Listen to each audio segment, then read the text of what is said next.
On a freezing April morning in 1241, the banks of the Sajo River became a slaughterhouse. Tens of thousands of armored knights, the pride of the Hungarian kingdom, were caught in a storm of smoke and burning naphtha, attacked by an enemy they could not see and tactics they did not understand. In less than a single morning, the largest Christian military force ever assembled to defend Europe was completely dismantled. 3 miles away, sitting alone in a felt tent on a ridge, the architect of the destruction was reading a map he had already memorized. His name was Subutai Ba'adur, and he was 63 years old. Subutai had campaigned across China, Persia, and the Russian steppes, conquering more territory than any other single commander in history. Yet today, his name is almost entirely missing from the common record of the world's great conquerors.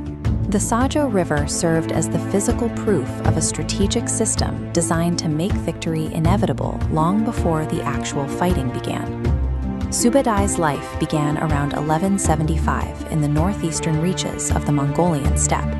He was the son of a blacksmith, a humble origin in a tribal society where bloodlines and hereditary standing determined a man's entire horizon.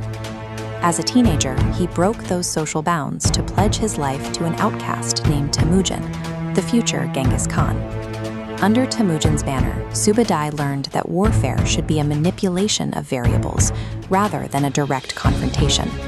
He viewed an army not as an instrument of battle, but as a mechanism for creating inevitability. By calculating every geographical and political variable in advance, Subutai turned the battlefield into a predictable environment where victory was decided by the plan, not by individual courage. In 1221, Subutai launched the Great Reconnaissance, the largest military survey operation in human history. Leading 20,000 cavalry, he rode a massive circuit through Persia, over the Caucasus in winter, and across southern Russia. His objective, cataloging river depths, road conditions, and political rivalries. He was gathering intelligence to dismantle these nations years in advance. This data became the blueprint for an invasion he would not launch for another 18 years. When the survey force returned east, Subutai had already solved the military problem of Europe. The actual conquest was now a matter of logistics, not discovery. In 1236, the machine was activated. Subutai launched a massive multi-column invasion into the west under the authority of Ögedei Khan. His columns traveled without fixed supply lines, each rider carrying his own rations. This allowed them to cover 80 miles in a single day, a speed that paralyzed defenders used to armies moving at a quarter of that pace. Subutai's forces dismantled the Rus principalities. Kiev, one of the greatest urban centers of the medieval world, was reduced to ash and stone.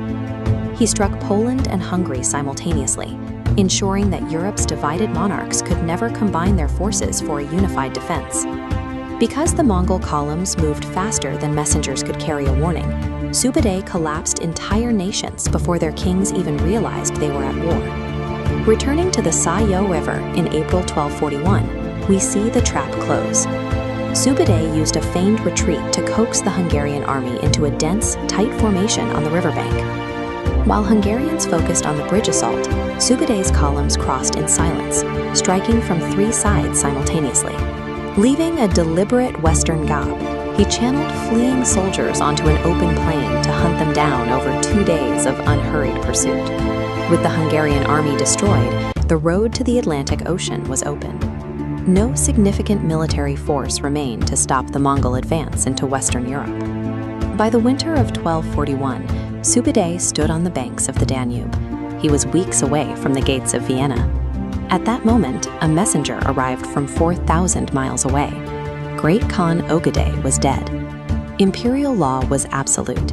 Every prince of the blood had to return to Mongolia for the succession council, and without the princes, the campaign had no legal sanction. Subutai turned his horse east and abandoned the conquest. Western Europe survived because the Mongol Empire prioritized its own internal legal code over the total subjugation of the continent. Subutai returned to a court at Karakorum defined by factional paranoia and the search for imperial legitimacy. Court scribes began the quiet work of reallocating credit for the empire's victories. To glorify the ruling bloodline, they attributed Subutai's strategic genius to the princes who had merely observed his campaigns. Subutai spent his final years commanding armies for the very men who were actively erasing him from the official record. History operates as a politically curated narrative, owned by those with the bloodline and the authority to hold the pen. Around 1248, Subutai died. He was buried in an unmarked grave on the steppe, his passing noted by a single line in the imperial records. But the erasure failed because the survivors he defeated meticulously documented his methods. Their accounts preserved the mechanics of his success. Today, Subutai remains a haunting figure, a strategist who won every battle he fought, only to have his legacy buried by the empire he created.